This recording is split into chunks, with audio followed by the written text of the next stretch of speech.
Imagine a pain so strong that like it feels like your chest is being squeezed in a vice. Hmm. Pain that literally takes your breath away, and it makes you afraid for your life. That's angina. And for millions of people all around the world, it's their reality. But what happens when the usual treatments, the medications, stents, or even bypass surgery don't work? Well, that's when we kind of get into this world of refractory angina. It's a condition that's a real challenge for both doctors and patients. And today we're going to try to understand it better, unpack its mysteries. Huge thanks to London HeartbeatsZ Academy over in the UK for the incredible educational material that's making this deep dive possible. So let's get started. It's so interesting, actually, how the name of this condition, angina, really hints at how severe it is. The word comes from the Greek word for strangulation, and that really captures the feeling, like that feeling of suffocation and intense pressure that patients talk about. Yeah, that paints a vivid picture for sure. And we're not talking about something new here either. I was actually really surprised to learn that angina was first described way back in the 1700s by this physician named William Heberden. Heberden's observations were incredibly insightful. But even centuries later, refractory angina is still a really tough problem. It's important to keep in mind that this isn't just like persistent chest pain, it's pain that just keeps coming back, even after all those usual treatments we try. And it's not exactly a rare condition either, right? It affects quite a few people who have stable coronary artery disease. Yeah, unfortunately, you're right. It's estimated that about 5 to 10% of people with stable CAT actually experience refractory angina. And that number is only likely to go up as the population gets older and, heart disease becomes more common. So we're really talking about a lot of people who are facing this. So we've kind of set the stage here, but let's get into the details, the how and the why. How does this pain even start? What's the physiology behind angina? Well, think of it this way. When your heart muscle isn't getting enough blood that's rich in oxygen, it sends out distress signals. And these signals, they travel through this complex network of nerves all the way to your brain. And that's when you feel it as pain. So it's not just a problem in the heart itself, it's actually the brain kind of interpreting these signals as a painful experience. But what makes refractory angina so much harder to deal with, compared to just regular angina? It's almost like the pain is like out of control. Yeah, that's a great way to put it. The tough part is there isn't just one thing causing it. It's often a whole bunch of factors working together. And trying to figure them all out can feel like solving some kind of medical mystery. Okay, I love a good mystery. So Yeah. let's try to break it down. What are some of the main suspects in this case? Well, one possibility is what we call microvascular dysfunction. Imagine the main highways. Those are your major arteries that supply blood to your heart. But you've also got these smaller streets and capillaries. They're crucial for actually delivering that blood to every heart muscle cell. Now, in microvascular dysfunction, these smaller vessels, they're just not working as well as they should. So even if the main arteries are clear, the heart muscle might not be getting enough oxygen. So it's like a problem with the local delivery system, even if the main supply chain is okay. Exactly. And sometimes, even after someone's had stents or bypass surgery, the angina just keeps coming back. This might be because of what we call incomplete revascularization. It's like fixing some leaks in a pipe but missing a few others. There might still be some blockages that are too small or just hard to reach with those procedures. So sometimes the fix isn't as complete as we want it to be. Are there ever situations where someone has angina but their arteries aren't actually blocked? You're right, that can happen, and it throws a real wrench in the works. We call these the non-obstructive causes of angina, and they can be really difficult to diagnose and manage. Non-obstructive. So what's causing the pain if there aren't any blockages? Well, one possibility is something called vasospasm. This is where the coronary arteries, they suddenly constrict. It's like a spasm, and it temporarily blocks blood flow to the heart. Things like cold temperatures, stress, or even smoking can trigger it. So it's like the arteries are throwing a fit and the heart's the one that suffers. Yeah, that's a good way to picture it. Another non-obstructive cause is what we call extramural compression. Basically, some other structure is pressing on a coronary artery from the outside and restricting blood flow. Oh, wow. Something's actually squeezing the artery. What could even do that? Well, there are a few things. Sometimes it's something nearby, like a swollen lymph node or even a tumor. But one of the most common culprits is something called a myocardial bridge. A myocardial bridge. What is that? Think of it like a band of muscle that's lying right on top of a coronary artery. So the artery is going through this, kind of like a tunnel. Okay, I think I'm getting the picture. But how would that even cause angina? See, most of the time, myocardial bridges are harmless. But in some cases, that band of muscle can actually squeeze the artery, especially when you're exercising, when your heart is beating harder and faster. And that can restrict blood flow and trigger angina. So it's like the tunnel gets a little too small during rush hour and everything gets backed up. Exactly. But here's where things get really interesting. Whether myocardial bridges actually cause angina is actually quite a debate. Some experts think they're just random findings, not the real problem. Others believe they're a significant cause of angina. So even the experts aren't quite sure how much of a villain this myocardial bridge really is. But let's not forget that sometimes we can have problems even after a successful procedure, like angioplasty, right? Absolutely. Restenosis is a big challenge after angioplasty. It's basically when a previously treated artery narrows again. It's like the artery is trying to heal but ends up closing itself back up. So it's kind of like a setback, Mm. almost as if the artery is undoing the good work that was done. Right. And just to make sure we've covered everything, it's important to remember that not all chest pain is coming from the heart. There are other conditions that can feel a lot like angina, and we need to rule those out before we jump to any conclusions. So it's a pretty complicated situation, and diagnosing refractory angina sounds a lot like detective work. Exactly. And that's why a very thorough evaluation is so important. We need to gather as much information as possible to figure out the exact cause or causes in each person. Okay, detective, lead the way. What tools do we have to solve this medical mystery? What tests help us get to the bottom of it? Well, first things first, we start with a detailed symptom assessment. We need to understand, what kind of pain it is, when it happens, what triggers it, and how bad it is. This gives us some really important clues. So it's kind of like taking a very detailed history from the patient, almost like an interrogation, but hopefully a bit more comfortable. Exactly. And then we bring in some technology. One of the most common imaging techniques is called coronary CT angiography, or CTCA for short. CTCA. That sounds pretty high-tech. It is. CTCA is a way to visualize the coronary arteries without having to do anything invasive.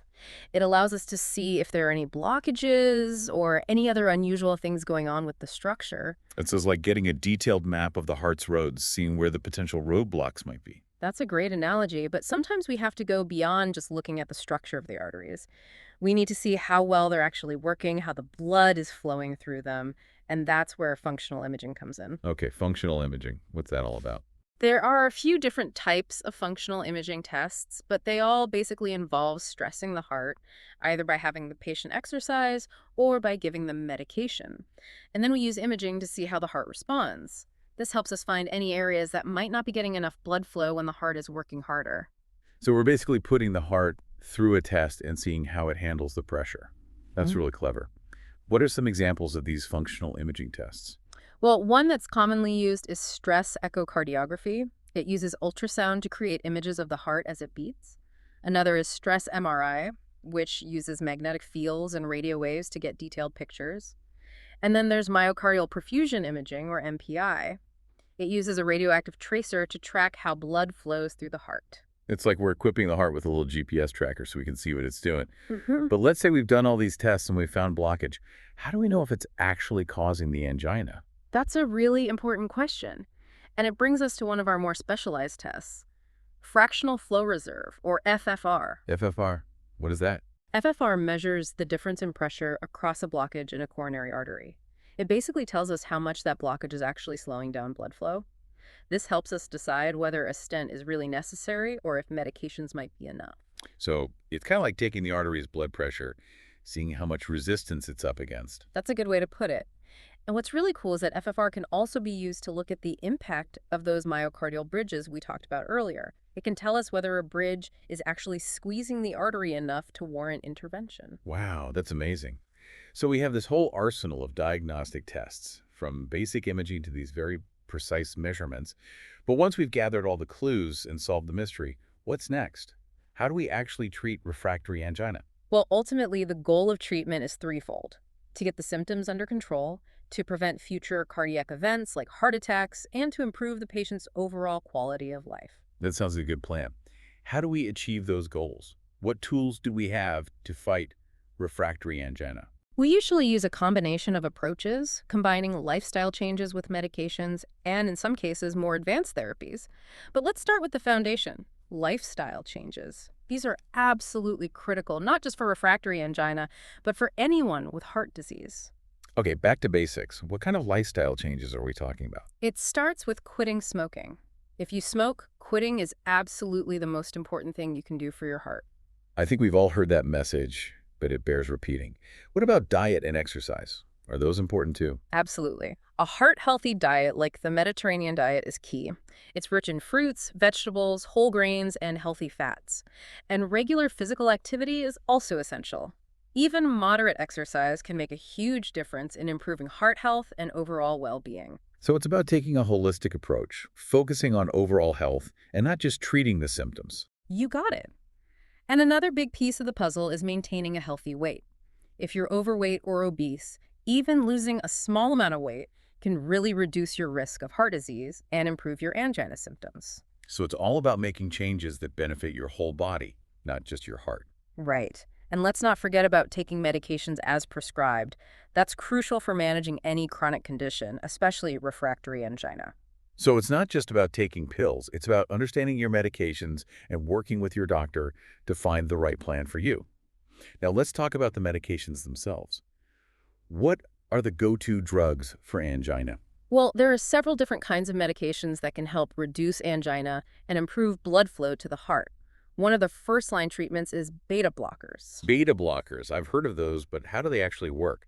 Beta blockers work by slowing down your heart rate and reducing how forcefully your heart contracts. This lessens the workload on the heart, which in turn lowers its need for oxygen. So it's like giving the heart a little break, letting it rest and recover. That's a good way to put it. Another type of medication we often use is calcium channel blockers. Calcium channel blockers, I've heard of those too. I'm not really sure what they do. They block calcium from entering the cells of the heart and blood vessels. This has two main effects.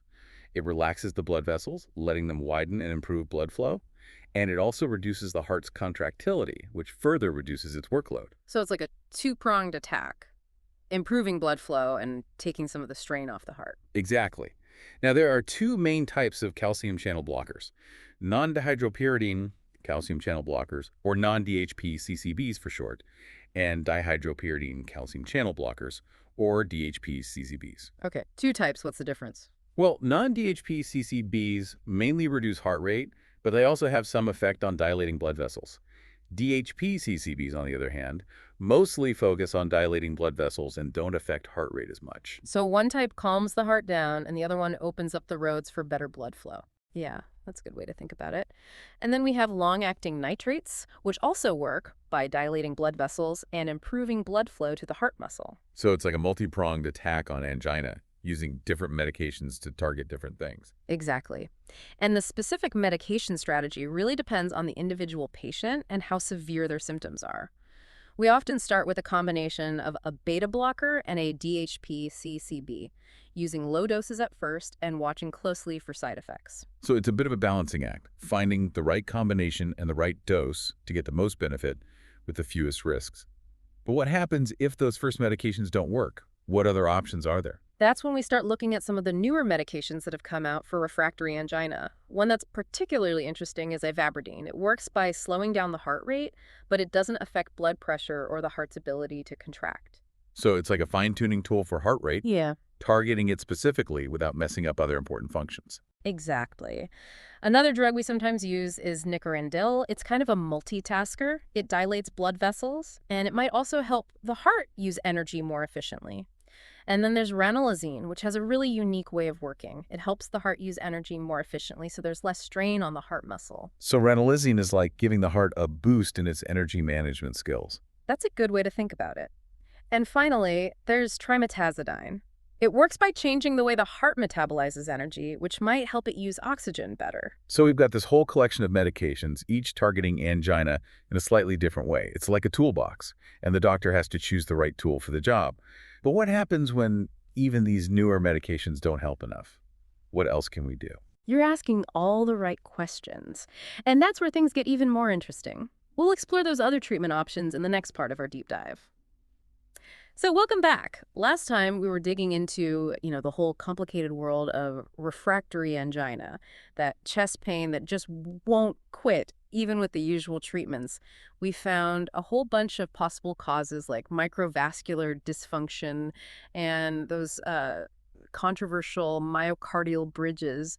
And we talked about the diagnostic tools that help us, solve this medical puzzle. Yeah, we also started talking about treatments, focusing on lifestyle changes and all the different medications that are out there.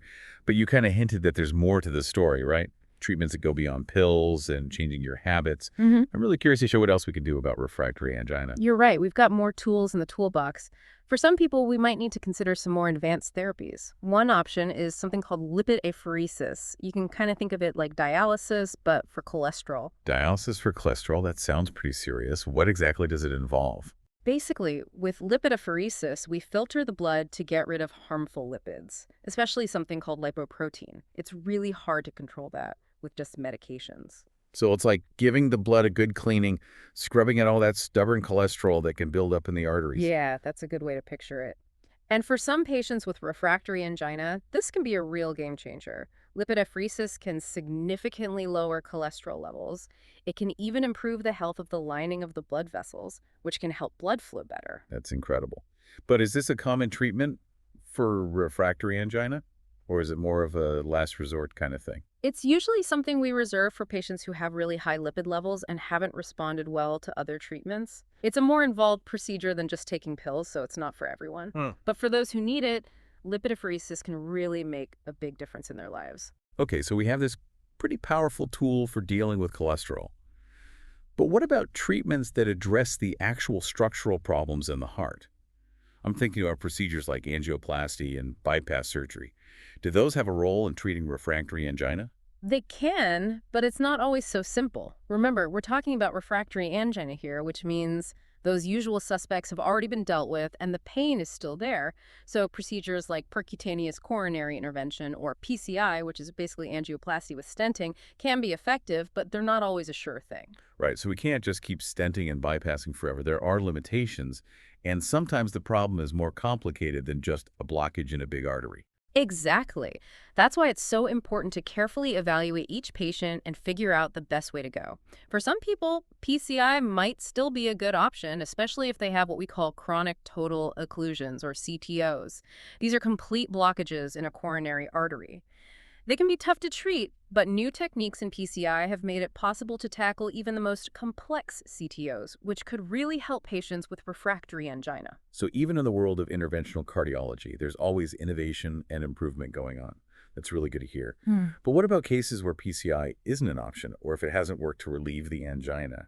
Are there other procedures we can consider? There are, and some of them might surprise you. One procedure that's been getting attention for refractory angina is called transmyocardial laser revascularization, or TMLR. TMLR. Yeah. That sounds interesting and kind of futuristic. What's the idea behind it? With TMLR, we use a laser to create tiny channels in the heart muscle, and this might help improve blood flow to areas that aren't getting enough oxygen. So we're basically creating new paths for the blood to get to the heart muscle, bypassing the blockages or the vessels that aren't working well. That's the idea.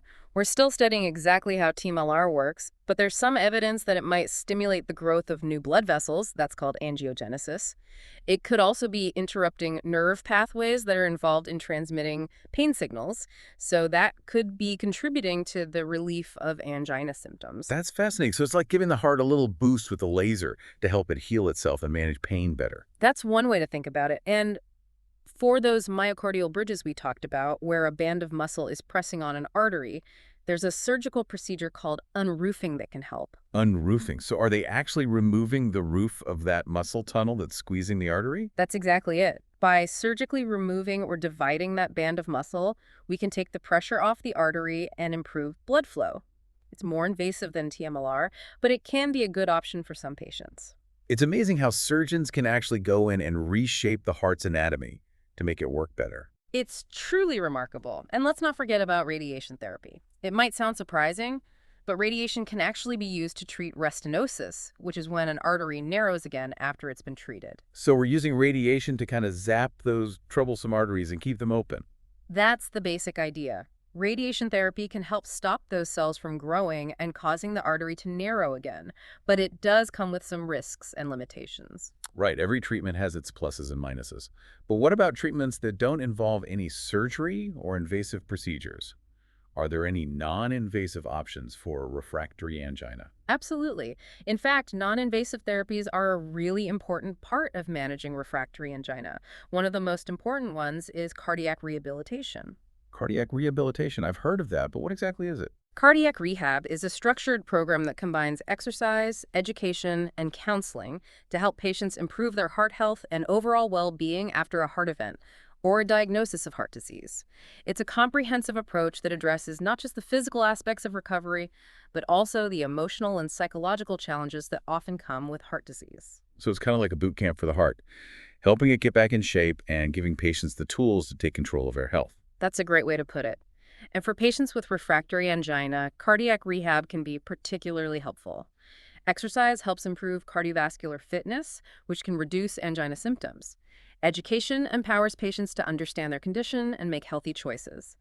And counseling provides emotional support and helps them cope with living with a chronic condition. It sounds like cardiac rehab is good for both the body and the mind. Are there any other non-invasive therapies that are specifically for refractory angina? There are, and some of them are pretty unique. One is enhanced external counterpulsation, or EECP. EECP. I haven't heard of that one before. What is it and how does it work? EECP is a non-invasive treatment that uses inflatable cuffs that are wrapped around the legs. These cuffs inflate and deflate in sync with the heartbeat, essentially mimicking the pumping action of the heart. So it's like giving the legs a workout to help out the heart. You could say that. By increasing blood flow to the legs while the heart is resting, EECP helps the heart pump more efficiently. And studies have shown that EECP can actually reduce angina symptoms, improve exercise tolerance, and even help new blood vessels grow in patients with refractory angina. Wow, that's amazing. It's like giving the heart some external support to help it do its job better. Exactly. And another interesting non-invasive therapy is coronary sinus occlusion. This procedure involves implanting a tiny device in the coronary sinus, which is a vein that carries blood away from the heart muscle. So we're basically doing some plumbing work on the heart's circulatory system. In a sense, yes. The device makes the coronary sinus narrower, which changes the way blood flows within the heart. This can potentially improve blood flow to areas that are not getting enough oxygen. There's evidence that coronary sinus occlusion can significantly reduce angina symptoms and improve quality of life for these patients. That's really impressive. It's like rerouting traffic in the heart to make sure blood gets where it needs to go. Yeah. Are there any other non-invasive therapies in development? One that's generating a lot of buzz is extracorporeal shockwave myocardial revascularization, or ESMR. It's a new therapy that uses focused shockwaves to stimulate new blood vessel growth in the heart. This could potentially improve blood flow and relieve angina. Shockwaves. That sounds like something out of a sci-fi movie. It's definitely cutting edge, and we need more research to fully understand if it works well in the long term and if it's safe. But the early results are promising. ESMR could be a non-invasive alternative for patients who aren't good candidates for more traditional procedures. So it's like giving the heart a sonic boost to help it heal itself. But what about the pain itself? Are there any treatments that specifically target the nerves that are involved in angina pain? You're hitting on a really interesting area of research: neuromodulation. The goal of neuromodulation is to change how nerves are working to reduce pain signals. So instead of focusing on the heart itself, we're trying to change how the brain interprets those pain signals. That's a whole new way of thinking about it. Exactly. And there are a couple of neuromodulation therapies that have shown some promise for refractory angina. One is spinal cord stimulation, or SCS. It involves implanting a device that sends electrical impulses to the spinal cord, blocking pain signals before they get to the brain. It's like giving the spinal cord a little electrical massage to quiet those pain signals down. That's a good way to visualize it. And then there's transcutaneous electrical nerve stimulation, or 10NS. It uses electrodes on the skin to stimulate nerves, which may change how pain is perceived. So 10NS is kind of like a non-invasive version of SCS. Do these neuromodulation therapies actually work for refractory angina? We're still gathering evidence, and there's a lot of research going on in this area. Some studies have shown really encouraging results, with patients seeing significant reductions in pain and improvements in their quality of life. But other studies haven't been as clear-cut, and there's still debate about how well these therapies work long-term and who would benefit most from them. So it's a promising area, but we're still working out the details of how it works and who it works best for. What about stem cell therapy? I've heard a lot about stem cells as a potential solution for heart disease. Do they have a place in treating refractory angina? Stem cell therapy is definitely one of the most exciting fields in cardiology right now. It has a lot of potential for many different heart conditions, including refractory angina. The basic idea is to use stem cells, which are like blank slate cells that can become different types of specialized cells, to repair damaged heart tissue and help new blood vessels grow. So it's like giving the heart a fresh supply of building blocks to regenerate itself. Exactly. And there have been several clinical trials looking at stem cell use for refractory angina, and some of them have shown some pretty good results. However, this is still a relatively new field, and we need more research to really understand how effective and safe stem cell therapy is for this condition in the long term. So it's a beacon of hope, but we need more data before we can say it's a definite solution. Right. Stem cell therapy and other cutting-edge treatments offer hope for the future. But there's one more therapy I want to mention. It's a bit controversial. It's called chelation therapy. Chelation therapy, I've heard of it, but I'm not sure what it is or if it really works. Chelation therapy uses a medication called EDTA to bind to and remove heavy metals from the body. It was originally used to treat heavy metal poisoning, but some people believe it might also help with heart disease, including refractory angina. So the idea is that it might remove calcium deposits from plaque buildup in the arteries, which would improve blood flow. That's the theory, but the scientific evidence to support that is limited, and there's a lot of debate about it. There have been a few studies suggesting that chelation therapy might be helpful for some heart disease patients, but those studies have been criticized for having problems with their methods, and the results aren't very convincing. So it's kind of a gray area with some anecdotal reports, but not enough solid evidence to say it's a standard treatment for refractory angina. That's a fair assessment. And most major medical organizations like the American Heart Association and the American College of Cardiology don't recommend chelation therapy for refractory angina. There's just not enough strong scientific evidence, and there are potential risks involved with the treatment. It's definitely important to be careful with therapies that haven't been thoroughly tested and proven effective. But it's also really exciting to see that the research is ongoing and that so many different approaches are being explored to find better treatments for this condition. It feels like there's real hope for the future. I agree. The field is constantly moving forward, and new discoveries are being made all the time. The key is to stay informed, work closely with your healthcare team, and never lose hope. So welcome back to our deep dive into refractory angina. It's been quite a journey exploring this really challenging condition. We've talked about all those different potential causes for the persistent chest pain, like microvascular dysfunction and those myocardial bridges that we were discussing. Right, and we've looked at the diagnostic tools that help us, get to the bottom of what's causing refractory angina in each individual. And we've even gone into all sorts of treatment options, from simple lifestyle changes and medications to those more advanced procedures and new therapies that are being developed. I have to say, it's been a fascinating journey. I'm a little overwhelmed, to be honest, with all the information, but in a good way. It's just amazing to see how much progress has been made in understanding and treating this complex condition. Yeah, absolutely. It really shows the dedication of all the researchers and clinicians out there who are constantly searching for better ways to help people with refractory angina. But with all this amazing scientific progress, I think it's important to keep in mind the human side of all of this. Of course, you're right. Behind every case of refractory angina, there's a person dealing with pain, fear, and uncertainty. Exactly. And that's why it's so important to approach this condition with empathy and compassion, to really see the whole person, not just the disease. We need to address the emotional and psychological impact of refractory angina, not just the physical symptoms. So it's about seeing the whole person, not just focusing on the illness. But for those who are struggling with this, what's the most important thing for them to remember? What can we offer them in terms of hope? I'd say never give up hope. Cardiology is a field that's always advancing, and new discoveries are being made all the time. If you're dealing with refractory angina, remember that you're not alone. There are so many people out there who are dedicated to finding better solutions. It feels like we're really on the edge of a new era in treating refractory angina, with so much potential still to be uncovered. Exactly. As research continues, I'm really optimistic that we'll see even more effective treatments that are tailored to each individual in the coming years. But even with all the advances, living with a chronic condition like refractory angina, well, it's tough. It's really important to acknowledge that the pain, the limitations, the uncertainty It affects every part of a person's life. It really does. And that's why it's so important for patients to have a strong support system. It could be family, friends, support groups, online communities, anything like that. Sharing experiences and information can be really empowering. It helps to know you're not going through this alone. Sometimes just connecting with others who understand what you're going through can make a world of difference. And speaking of making a difference, we can't wrap up without thanking London HeartbeatsZ Academy for their amazing contribution to this deep dive. Their educational material has been so helpful in understanding all the complexities of refractory angina. Absolutely. Their dedication to spreading knowledge and supporting both patients and healthcare professionals is truly inspiring. If you want to learn more about cardiology and keep up with the latest research, I highly recommend checking out their website. And while you're online, don't forget to subscribe to our channels on Facebook, Instagram, Spotify, and YouTube. We'll keep bringing you more deep dives into the world of medicine and science. Thanks so much for joining us on this exploration of refractory angina.